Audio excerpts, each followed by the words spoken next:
You can find it quite easily. And now we are going to enter finally the realm of birds. So the next three talks will be dedicated to different issues connected with birds and landscape connotations thereof. The first speaker is going to be my dear co-organizer Jiří Janák, who will talk about birds, oars and jars, ritual landscape of images and script. Thank you. I usually thank the organizers at this point, so I will do it as well. Thank you, Mirek, Martin, and Maria. It is my great pleasure to start the birdwatching section for today.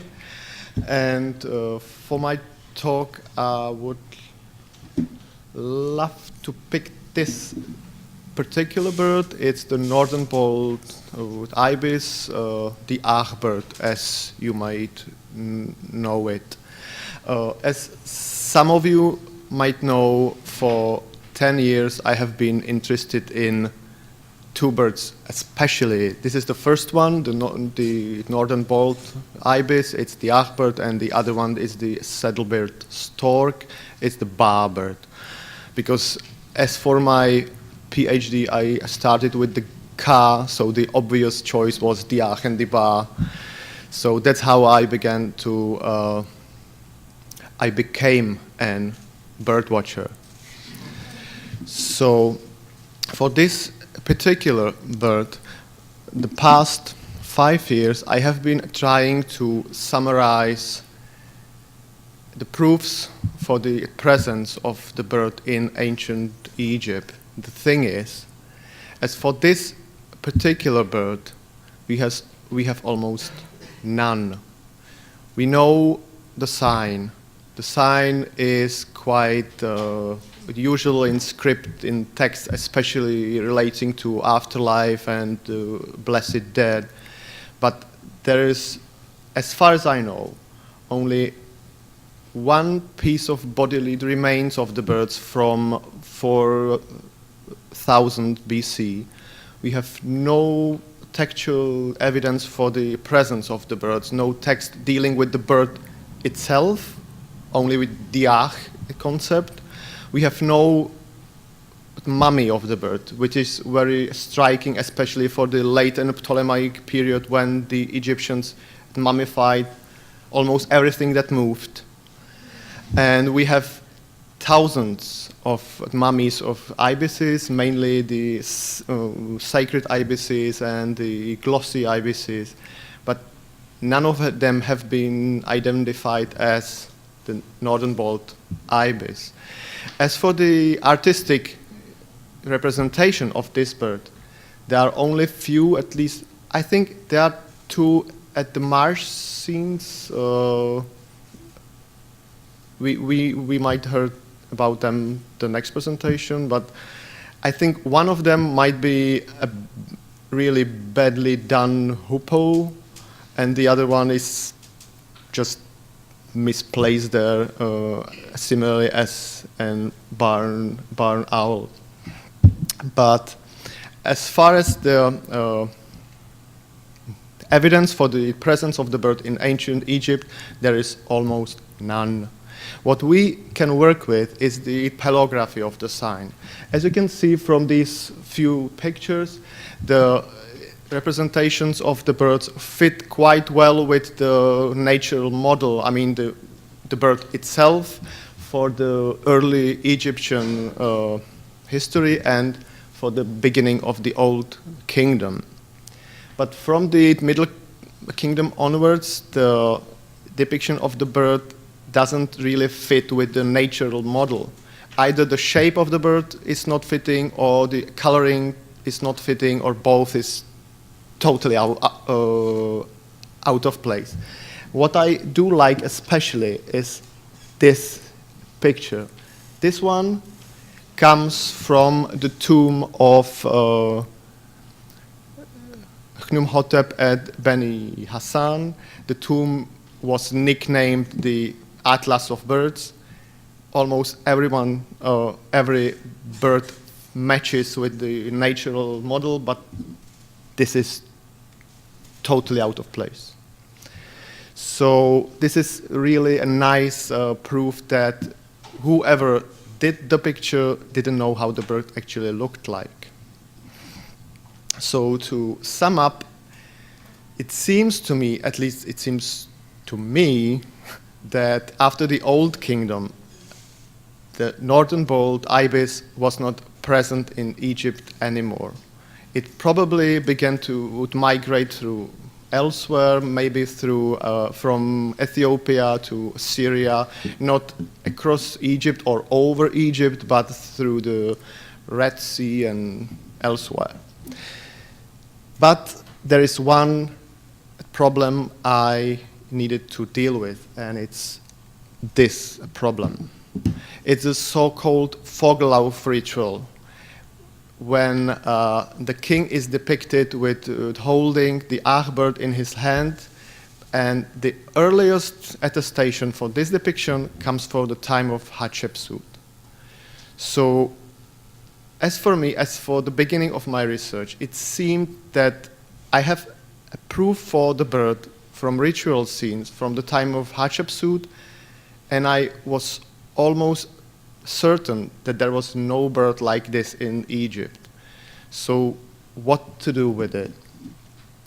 In order to find out what was behind this concept of this mysterious Vogellauf or the bird run, I had to I had to take a close look at the bird depiction itself, and there was something striking with the bird particular. When you take one slide back and when you have a look at this ibis bird, you see something strange. The bird doesn't complain. When you see the other depictions when a bird is caught or held or whatever, he just does complain. He tries to fly away. And it's these two first depictions. So, is it alive? I mean, the bird, is it alive? I don't know. Is it dead? Most probably no, because if it would be dead, it would be depicted with the head down or somehow differently. Or is it a statue or is it an image? I do not know, because usually where this would be a statue, it would have a plinth or a stand or something, and the king would hold it in a different position. So as far as I was interested in this depiction, I was not sure whether the bird is actually there, whether it's dead or alive, or what's the problem with the bird. And I was, as far as I was convinced, I was pretty sure that the bird actually couldn't be there, because it was not extinct, but it was elsewhere. So this is the problem with the Vogellauf. Yes, I already did sum up some of these lines. We have no attestation for catching or breeding or killing or eating these birds in Egypt. There is almost no textual evidence for the bird itself, as I said. So how the bird's image has to be understood? In order to find the way out of this problem, we have to envisage the ritual in context. So the Vogellauf is one of the royal ritual runs. The two more famous ones are the Vasenlauf and so-called Ruderlauf, when the king runs or dances with different types of vessels or objects in his hands. The first two vessels are two vases, two heset or hesi vases, and in the Ruderlauf you have an oar and the so-called hepet object, hepet sign. When we have a look at the Vogellauf itself, it is some kind of a ritual run or a dance, how Cass put it, because the so far only big publication on the topic is called the Opfertanz. And the king is approaching a deity, usually a goddess, but almost as frequently a creator god, with an ibis in one hand and 3 or 4 sceptres in the other. The thing with the sceptres, it's usually the sceptres of Jet and Anch and Was, but at the top of the sceptres, sometimes 3 other birds are depicted. It's a barn owl, a sacred ibis, and a griffin vulture. It's really strange, this combination of the 3, because I would understand an ibis, okay, griffin vulture, but I would expect maybe a falcon, but a barn owl, a griffin vulture, and an ibis, so far it doesn't make sense to me. But we can concentrate only on the northern bald ibis for today. The earliest attestation is from the time of Hatshepsut, as I already said, and the captions, they do vary, but the most usual caption to this strange ritual is coming in haste or running to a deity X so that the king may perform the life-giving forever. The strange thing about those captions to these 3 rituals, I mean the Vasenlauf, Vogellauf, and Ruderlauf, is that they vary a lot. They just do refer from case to case. And somehow they even seem to be mixed up altogether. So you can find a caption to the Ruderlauf mentioned within the Vasenlauf, or the opposite.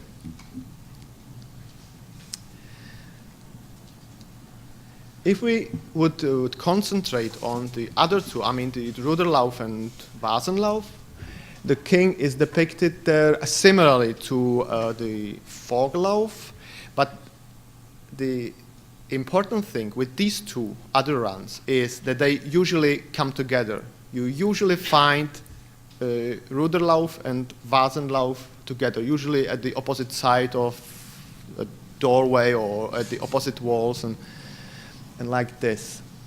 They are attested from an earlier period in history, but it doesn't mean that they preceded the Vogellauf in history, because we just do lack the earliest attestation for the Vogellauf. And the captions to these 2 rituals are very similar to the Vogellauf or the bird run. It's coming in haste or running to a deity in case of the Ruderlauf, and coming in haste with Kebehu, or bringing in haste Kebehu to a deity. And that's it. Usually it's the only caption there. And as I already said, usually the captions are mixed up or vary, or I saw a caption coming in haste with Kebehu mentioning within the Vogellauf, so it's all mixed up. Also, Kes, the original, or the person who would publish these 3 rituals in one book, he said that something is really strange about it, and he believed that in the time that we have the earliest attestation of the rituals, the original idea had already been lost. So he thought that's why the captions do not fit with the images, and the images are varying a lot. You find 3 sceptres, 4 sceptres, you see the 3 birds or no bird there. So that's really strange about these 3 mysterious rituals. But my idea was to take a look at these three rituals and bearing in mind that probably there was no bird at hand to behold in hand. And to sum up the idea in the background is that we have a probably non-available bird that is depicted there in a shape really strange. He doesn't complain, he doesn't sit or stand, he just is there. We have miniature objects or miniature tools. We have vases with water or without. The water is mentioned there in the caption like kebehu, but the vases, I mean the hesi or heset vases they could be sealed or they could be depicted as without seal. The problem is that there is no ritual sacrifice or offering or libation mentioned or depicted. The king is just running or dancing with these strange vessels and objects and bird in his hands. And that's all that is depicted. And the god or goddess, they do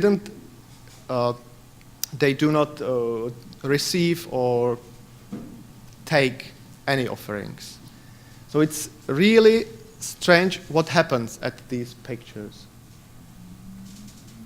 And my suggestion is that we have to envisage the objects as hieroglyphs, not as objects, I mean real-life object. It is not a bird because there was no bird like this, most probably. So if it is not a living bird, it's not an object, it has to be a symbol or an image. So if we envisage the four objects as words, it could be ahu, or ahu power, or ahu effectiveness or helpfulness. It could be hepet and hour. Together, it means to hurry up, and actually it is what the king does there. He is coming in haste to a deity. So he is holding in his hands the word that actually he performs. It just refers to his activity. And the two hes vessels or heset vessels, they could be viewed either as hesi, like together, and it would mean doing favorable things for the god. And by the way, my colleague from Berlin, Jan Moje, he published an article on Ushabti figures holding two heset-jars, and he suggested that the Ushabti itself should be interpreted like the hesi person. So in this case, we have ahu, activity, hesi, activity, and hepet and an hour, like how to put it, acting in haste for a deity. So if we could interpret these objects as non-objects, this pattern would emerge, that the king performs ahu and hesi deeds for the god. He is favorable for the deity. He performs his actions in haste. Or, and this just came to my mind last week, because I was puzzled by the kebahu, because until the last week, I was totally sure that the two vases are meant to be hesi, favorable. But the caption, kebahu, explicitly states the king brings kebahu, like cool water, to the god. But the cool water, kebahu, could be also viewed as abstract notion, like the coolness. So, and this is my offhand suggestions. Could it be that the two opposite standing depictions, like coming in haste and coming with or in coolness, could it be the reason that they come together because they are two opposites, like effectiveness and patience or something like this. But as I said, it was last week idea. And the last sentence that is here I found in the pyramid text, and that is a line that, as for me, it speaks about the depiction or the style of the depiction. It speaks about the king being a son of a broad stride and an acting or giving hands, and that this is precisely what we have depicted here. The king is of broad stride and of acting or giving hands.